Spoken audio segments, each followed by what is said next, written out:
Señor Salinas, señor Arroyo, qué gusto estar nueva cuenta con usted en este episodio número 2 de Nárrame esta. Nárrame esta, ¿no? Nárrame esta. Nárrenme esta anécdota, nárrenme esta historia. ¿Cómo le va, señor Salinas? bien, bien, todavía no consigo liberarme de ese pequeño, digamos, sesgo alburesco del nombre, pero ya lo hice propio. No hay albur, no hay albures. A ver, nárrame esta anécdota, muchacho. Ven para acá. Nárrame esta historia. No hay Bueno. albur, señor Salinas. ¿De veras qué pasa con usted? ¿Por qué? No, yo estoy de acuerdo. Es más, mire, yo si esto fuera alburero, seré un ignorante deplorable, pero lo disfrutaría mucho, ¿no? Independientemente de lo cual, creo, mi estimado Alejandro, que vale la pena nuevamente invitar a todos los que nos están siguiendo, escuchando, viendo, que se dieron cuenta de la existencia de este espacio, a que se sumen a la comunidad narramestiana. Así es. La intención de este espacio es hacer eco, hacer de este momento, de esta plataforma, un asidero para todos aquellos que desean conocer más acerca del storytelling, de contar historias y de usarlas para los propósitos que mejor les convenga, para acercarse más a sus clientes, para resolver temas en la familia, para mejorar la calidad de la relación con sus cuates, con su novia, con sus vecinos. Las historias son un puente impresionantemente poderoso que, si sabemos utilizar, rompe cualquiera de los mitos acerca de la, digamos, prominencia de otras formas de comunicación, la lógica, la factual y demás. Las historias tienen ese pegamento que hace casi insoluble la posibilidad de que se despegue, que se desprendan las cosas, ¿no? Como siempre, usted, señor Salinas, lo presento, caballero del lenguaje, el Quijote de la palabra, aquí su servidor Alejandro Arroyo, el obrero del micrófono, talachero de los diptongos. Aquí estamos con muchísimo gusto para saludarlos y pues bueno, nada más decir que este es el espacio imperfecto del storytelling con sentido, tan imperfecto que habíamos prometido 29 minutos en el episodio anterior, nos fuimos hasta 40, tan imperfecto que en el episodio 0 debí de haber dicho 2/3 partes del Congreso se necesitan para reforma constitucional. Me emocioné tanto que dije 3/4 partes, pero bueno, mea culpa. Aquí por eso estamos, para reconocer, pero para seguir y sobre todo para poder seguir, continuar dialogando. ¿Qué le parece, mi querido señor Salinas? Sí, además de saludar a César Huidobro, agradeciéndole la producción de este podcast, Huidobro Productions, para ustedes. Muchas gracias, querido César, por apoyarnos. Pues nos vamos a la primera sección, que es nada más y nada menos. ¿Cómo se llama, señor Salinas? Se llama El Mame. Perfecto, vámonos al mame.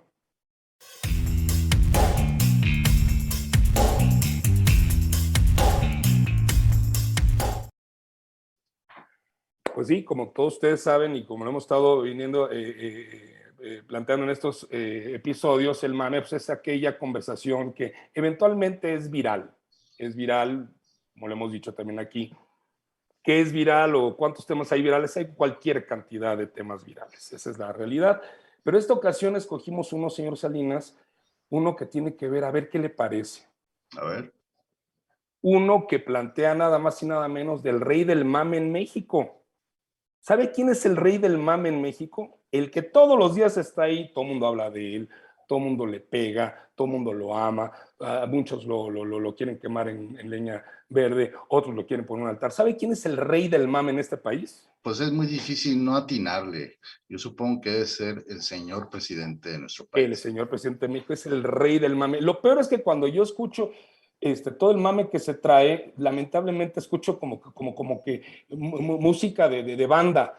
Me encantaría que cuando hubiera mame de él hubiera música de heavy metal o de punk, ahí sí diría uno, yeah. Pero no, el problema es que, bueno, el rey del mame, que es nuestro señor presidente Andrés Manuel López Obrador, ¿qué cree que hizo ahora? ¿Qué cree que hizo ahora? A ver, quéjese, pues señor Arroyo, adelante, quéjese. Hay todo un tema. Está la Cumbre de las Américas a la que convocó Joe Biden, el presidente de los Estados Unidos, una cumbre que se celebra desde 1994 y el planteamiento es que, bueno, va a haber una reunión en junio, el próximo mes de junio, en Los Ángeles, California, y pues bueno, México está invitado, pero ¿qué cree que hizo el rey del mame? Nada más y nada menos decir, si no van todos mis cuates de Latinoamérica, pues yo no voy, ¿sí? No están invitados todos. No, ¿y por qué no están invitados todos? Porque pues desde luego este evento tiene que ver con un planteamiento norteamericano, es decir, a ver, todos aquellos que tengan instituciones, sistemas democráticos son bienvenidos. ¿Por qué? Porque esa es la historia, la narrativa que plantea los Estados Unidos de América, ¿no? O sea, es decir, eres cuate de los Estados Unidos, sí, solo sí, tienes sistema democrático en tus instituciones. Y Andrés Manuel dice, pues, ¿qué crees? Que si no invitas a Cuba, a Nicaragua, a Venezuela, pues yo no voy. ¿Por qué? Y él apela a otra historia, porque pues aquí somos latinoamericanos y somos hermanos. Entonces, está todo hay un mame tremendo, señor Salinas, porque entre que los Estados Unidos dicen, a ver, aquí solo entran los que son demócratas, ¿sí? Y siendo francos, Cuba no es demócrata, Venezuela no es democrático, ni Nicaragua es democrático. Y Andrés Manuel solidarizándose en una narrativa y en una historia que nos recuerda fielmente la época de los 70s de nuestro querido y hermoso país, pues plantea una narrativa distinta. Dice, pues sabes qué, aquí estamos con el latinoamericanismo y si no van, pues yo tampoco voy. Y en fin, hay más allá de cualquier otra postura, lo interesante de ver en este momento es cómo, a final de cuentas, en una narrativa política y en la manera en cómo se plantean políticamente las cosas, hay un discurso dominante, ¿sí? Hay un discurso hegemónico, porque todo discurso dentro de la política intenta tener, alcanzar o mantener el poder, ¿sí?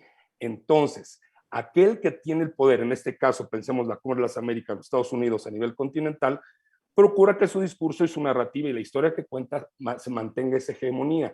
Y la oposición, es decir, cosa rara, pero así funciona ahorita en al menos en este tema, Andrés Manuel, es la oposición, lo que busca es justo hacer todo lo posible por pegarle a ese discurso hegemónico y se hace de un concepto que es el latinoamericanismo para tratar de mover los resortes del poder y en las narrativas que en esto converge. ¿Cómo ves, señor Salinas? Pues interesante, mi estimadísimo señor Alejandro Arroyo, politólogo, analista político destacadísimo.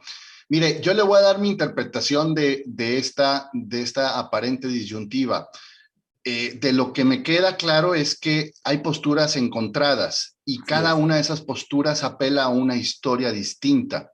Así es. Lo interesante en este caso es que la historia se convierte en una herramienta de combate entre posturas políticamente encontradas, porque no estamos hablando de actores distintos, estamos hablando de los mismos actores, solo que desde la óptica de unos son actores con ciertas características, no son democráticos, tienen un historial de abusos, y desde la óptica de otros es, oye, al menos en principio no tienes derecho a desacreditar al gobierno de otros países porque estás interviniendo en ellos.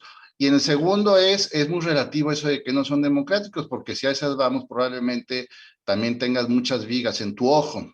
Entonces, creo que al margen de que es el máster del mame en México, me parece rescatable que el señor presidente esté empleando la historia para establecer una postura. Podemos o no estar de acuerdo con ella, pero creo que está empleando de forma astuta, de forma hábil, una postura a través de la interpretación histórica de una realidad, en este caso latinoamericana. Y creo que esa puede ser una lección a aprender. No existen verdades absolutas, o al menos no a nuestro alcance de interpretación, pero sí existen puntos de vista, ángulos, interpretaciones que, si sabemos historiar, pueden ayudarnos a vertebrar, a darle consistencia a una manera de ver las cosas que resulte persuasiva, que resulte de mayor capacidad de influencia. No sé qué opinen, estimado. Y sobre todo, ¿sabe qué, señor Salinas? El tema de la audiencia. Andrés Manuel le habla finalmente a su núcleo duro, le habla a todos aquellos con quienes evidentemente se sienten identificados en esta línea histórica que viene de los 60 del siglo pasado a la fecha latinoamericanista, y cuando plantea la hermandad latinoamericana en este discurso bolivariano, pues inmediatamente se nos prenden todos aquellos que son anti-yanquis. Entonces, de manera en efecto, como usted bien plantea, muy astuta, lanza el trancazo pro-latinoamericanista, pone en una situación de entredicho a Joe Biden. No es porque le dé miedo lo que hace Andrés Manuel, sino simple y sencillamente enfrenta una situación. Entonces habrá que ver cuál es el desenlace, pero lo importante es que en storytelling político hay un discurso hegemónico que se pretende así, que trata de dominar, y hay alrededor una serie de narrativas e historias que procuran precisamente desbalancear esa hegemonía. ¿Para qué? Para hacer suyo precisamente ese ejercicio del poder a través del lenguaje. Magnífico, mi estimado. Pues ojalá vamos a Magnífico. ver cómo se pone y pues no, ¿qué le parece si nos vamos a la siguiente sección? Porque va a estar Vamos, padrísima. vamos Tenemos a un invitadazo. invitadazo de lujo. Vamos a la De perla. primera, venga.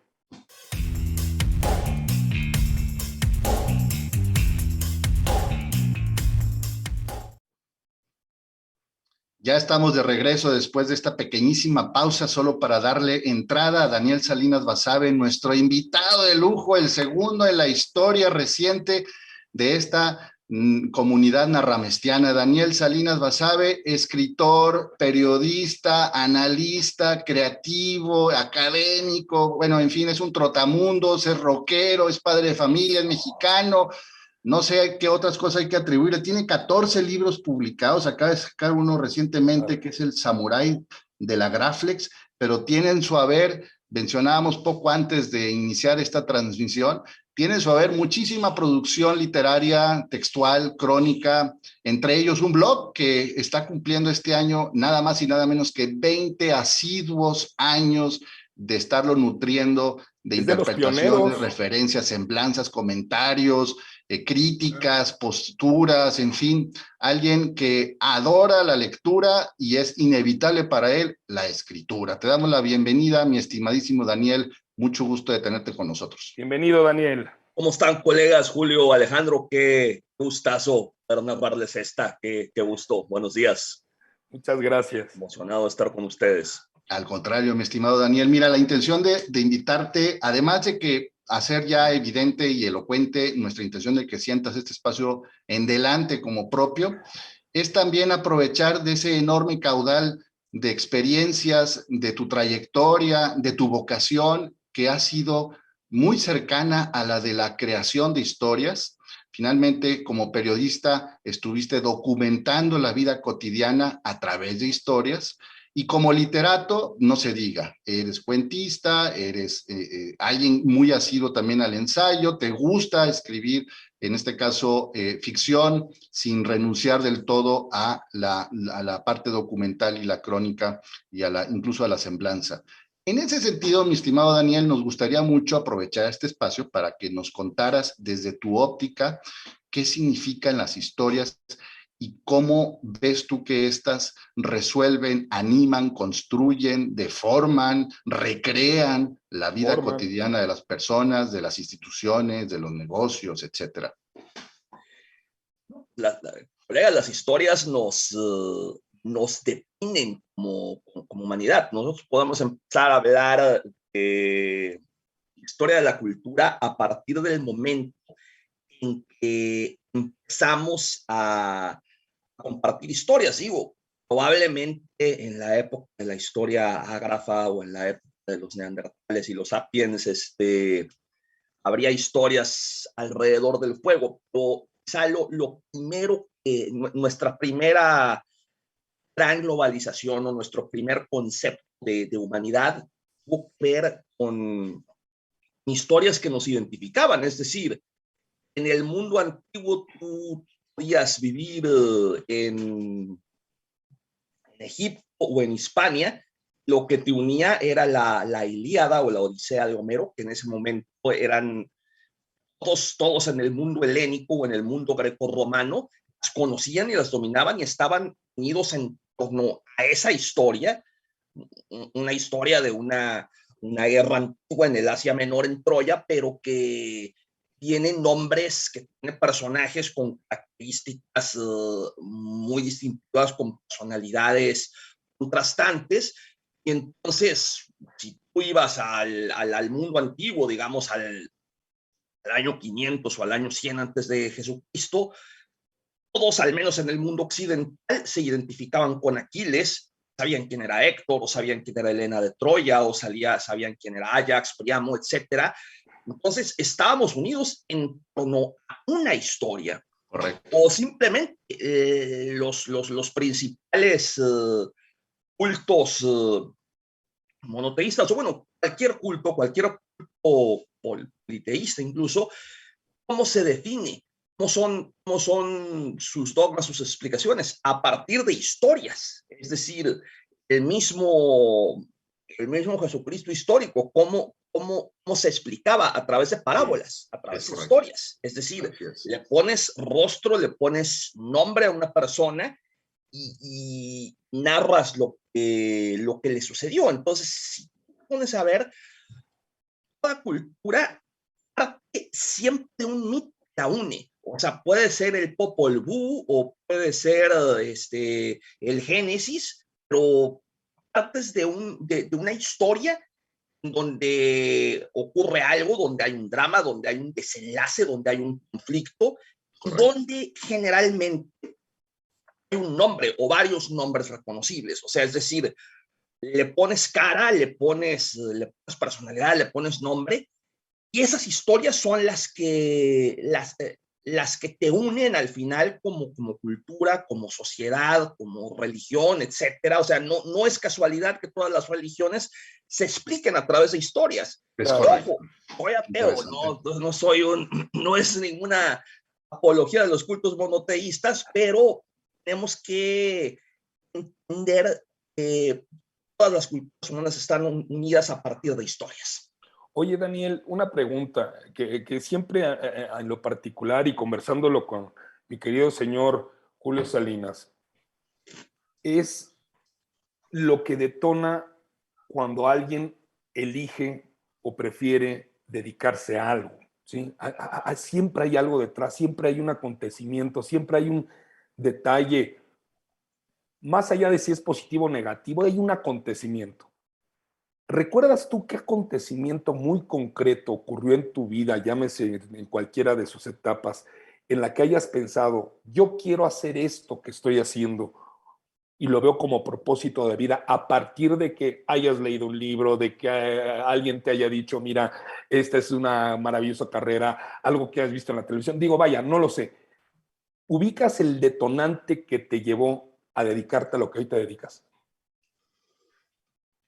Pues hubo varios hechos. Quizá el hecho primordial es siempre haber tenido a disposición mis dos juguetes preferidos, que son la imaginación, las palabras. A partir de ahí viene todo. Entonces, pues digo, ya si me subo a la máquina del tiempo, te podría decir, bueno, quizá uno de mis recuerdos más antiguos tiene que ver con la primera contemplación del mar a los años de edad. Yo también tengo un recuerdo muy antiguo de un señor que atropelló el tren frente a la casa donde vivíamos, frente a las vías por donde pasaba el regiomontano.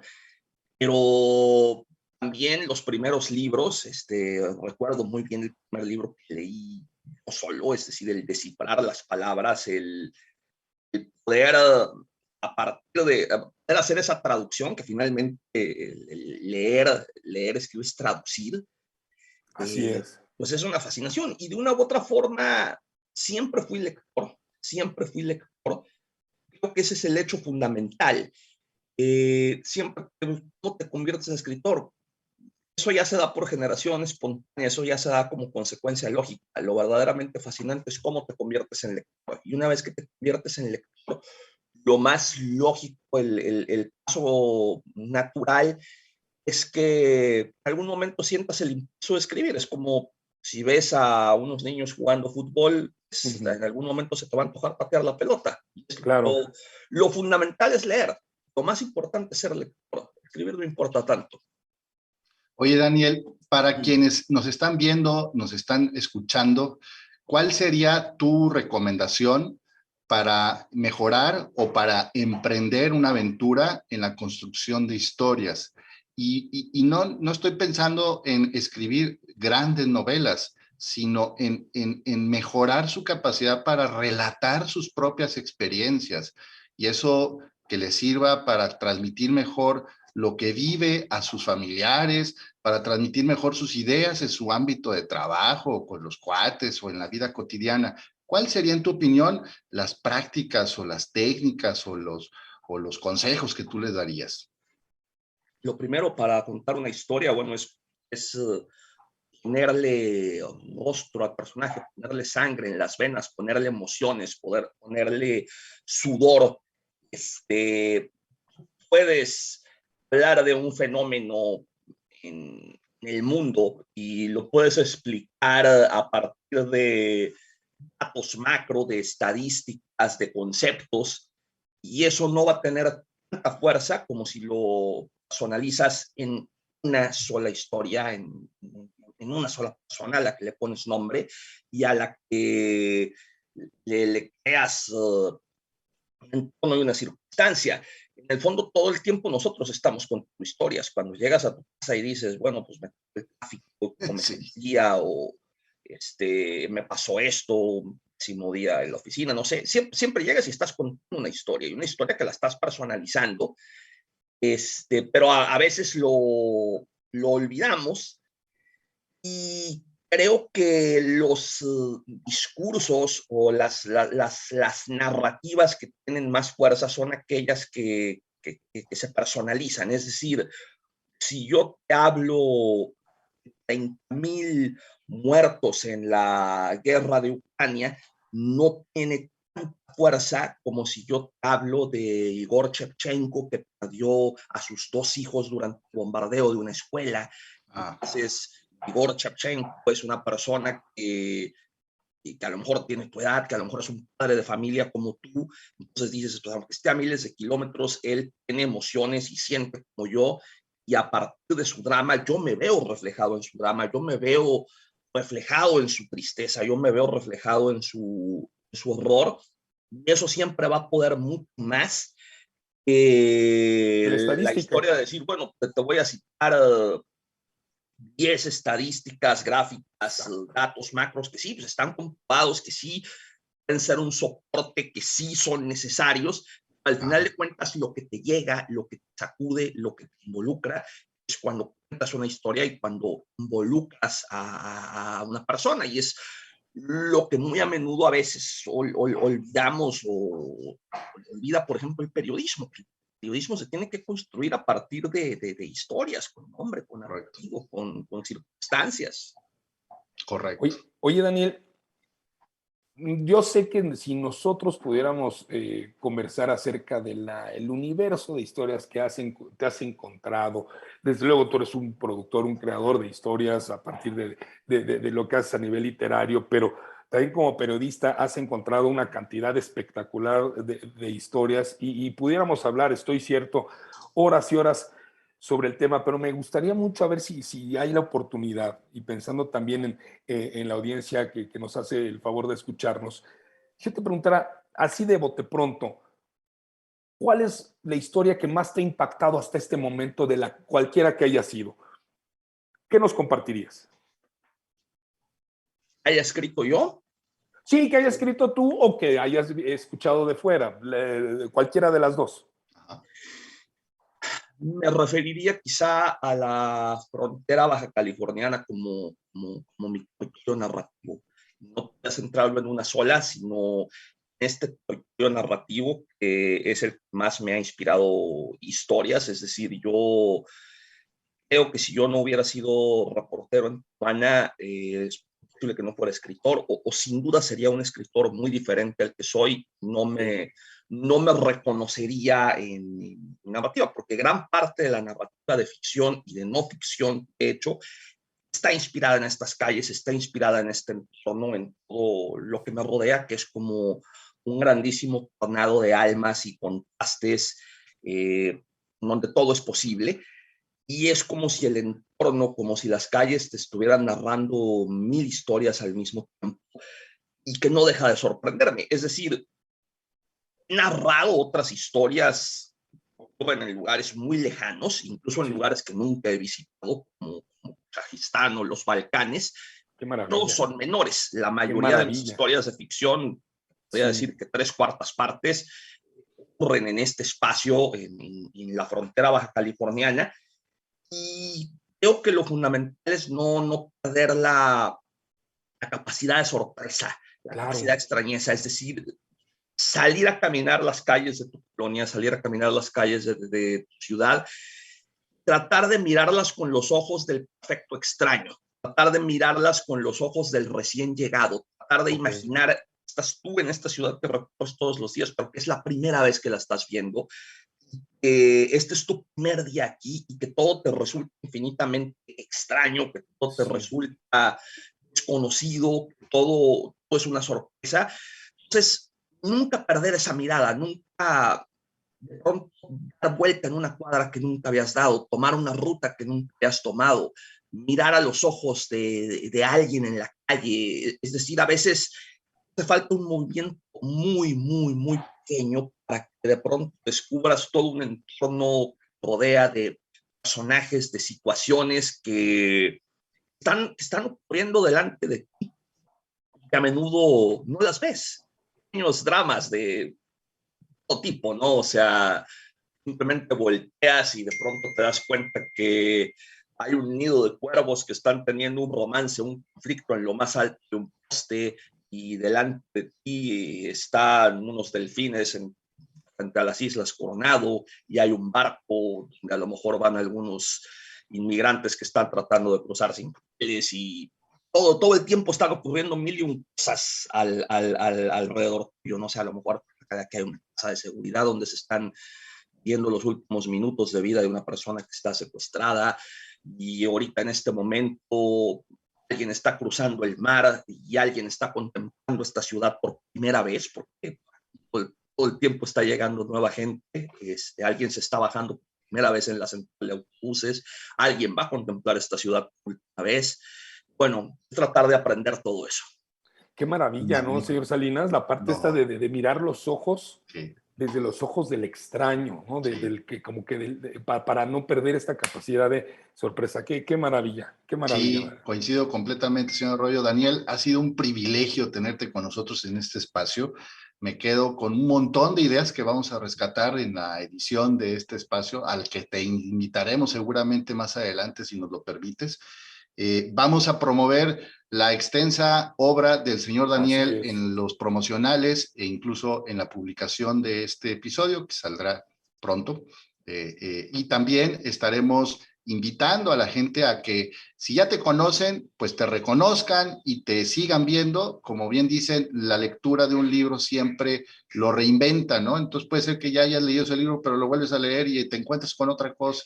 Y es igual tener esa visión de extranjero, de alguien que está conociendo y debutando en un entorno. La cosmovisión del señor Daniel es extraordinariamente rica, te ofrece un enorme abanico de opciones de interpretación, de posturas, es provocativo, a la vez también tiene una muy, muy extensa bagaje en términos de historia. Yo creo que Daniel, aunque no ha dicho nada, es un historiador, entre otras cosas. Así que vale la pena acercarse a la obra, a la extensa obra del buen Daniel, a quien nuevamente le agradecemos que nos haya acompañado. No sé si quieras añadir algo, mi estimado. Gracias, colegas, les agradezco mucho podamos narrar esta, y pues, no dejen de imaginar. No siempre se escribe con pluma y teclado. De hecho, la mejor escritura es la que brota en la cabeza cuando uno va caminando. Entonces, por eso hay que bajarse del carro y hay que caminar una ciudad. Lo más fascinante es poder caminar por primera vez una ciudad que nunca has visitado. Pero cuando caminas tu ciudad, camínala como si nunca la hubieras visitado, y es igual de fascinante, y va a estallar una tormenta en tu cabeza y vas a poner a escribir sin pluma ni teclado de por medio. Antes de que te vayas, querido Daniel, sabes que esta es tu casa, te agradecemos muchísimo. Yo conversando con mi querido señor Julio Salinas, entiendo que eres fan del heavy metal. Sí, totalmente. Somos, ya desde ahorita somos colegas. Exacto. ¿Cuáles son tus 3 grupos favoritos de heavy metal? Iron Maiden, Black Sabbath, Motorhead. Exacto. Bueno, muy yo bien. creo que tendría... generalmente incluyo también a Judas Priest, y así me dejan Slayer, y de la nueva época, bueno, digamos del siglo XXI para acá, Sabaton. Ok, es que luego muchas veces pasa que uno se imagina historias o está recreando ciertas cosas con cierto soundtrack, ¿no? O fondo musical a veces pasa, ¿no? A ver, a esto como qué le quedaría y de repente va un Halloween bien estruendoso, ¿no? O va un Metallica, un AC/DC o Black Sabbath. Querido Daniel, muchísimas gracias por haber estado con nosotros. Esta es su casa. Muchísimas gracias. Abrazo, colegas. Muchas gracias. Realmente un fuerte abrazo. Un abrazo fuerte. Señor Salinas, vámonos con el tip. Vámonos el tipejo, que no es tip ni consejo, sino hay una aportación. Vámonos. Gracias.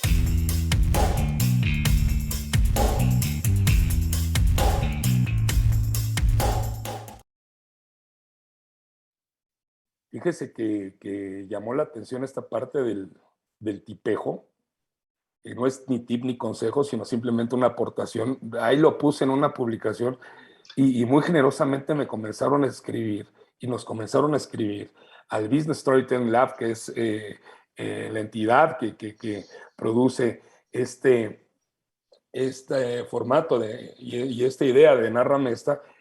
Me dicen, oye, ¿qué onda con esos neologismos? Y le digo, bueno, es que también se vale de repente, dentro de esto que el lenguaje es riquísimo, pues precisamente inventarle, recrearle de manera tal que eso también es importante para el storytelling, recrear y crear, ¿para qué? Para intentar que se hagan memorables. Y bueno, dentro del tip, señor Sánchez, si usted me lo permite, adelante, vamos a recomendar un libro que cayó a mis manos, está bien bonito porque se llama El sentido oculto de los cuentos tradicionales, de Marcel Villadomieu, ¿sí? En este texto, que está padrísimo, se lo recomendamos muchísimo a todos aquellos que nos escuchan y que nos ven, aborda 4 cuentos tradicionales, que es Hansel y Gretel, la Caperucita Roja, Blancanieves y los 7 enanos, y la Cenicienta.